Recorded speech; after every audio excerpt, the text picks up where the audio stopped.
یه وقت زنگیر شدم چند دختر ایروی مخش قریمه کشت همین دوره های زنگیریم ده چند دختر ایروی مخش قریمه کشت چخیل بگین چخیل خانی چند تاش خواستگاری رفتیم گفتن اگر ما رو همین بچه را بتیم ما خانه میکشیم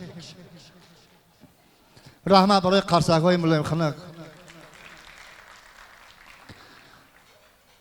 میگن زندگی عالمی پند از فندت میکنه گر نباشی مرغ زیرک حلقه بندت میکنه همین زندگی خودش عالمی پند حکمت های او هم مردک ستانه 500 تا میزنه تا همه دری خانه رفتنه چایلوی کلیته میگرده باز زنش فیرو میکنه میگه زنک زنک زنش ببینی که مردک مست میدارد حیات سر نشده من که زنک بسیار نکه بگو چند سالشی زندگی مونه زنش میگرده میگه 5 سالشی مردک 5 سال در همین 5 سال چند تا فرزند داریم زنش میگرده میگه 2 تا مردک واه چی بود در 5 سال درست 5 تانه 4 تانه اقلا 3 تانه و 2 تا برای چی 2 تا که این زنش قرش میکنه میگه طرفی مردکش میگه این مردک بسیار کتگی نکه همین همسایه های دست چپ راست یاردم نمیکردن همین دتشانو میشید او هم مردک 3 فرزند بده بعد یک بچهش دویده میبره میگه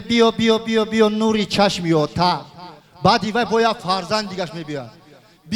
بیا دیل یوتا تو بچه میگه در دیل می ایش در نوری چشم اومد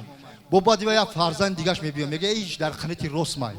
بعد ایوای با یک فرزند دیگهش میبیاد 3 فرزنده خدا باشکر میگه تو در خنیتی چپ می بعد ایوای ینگه میبره میگه ها مردک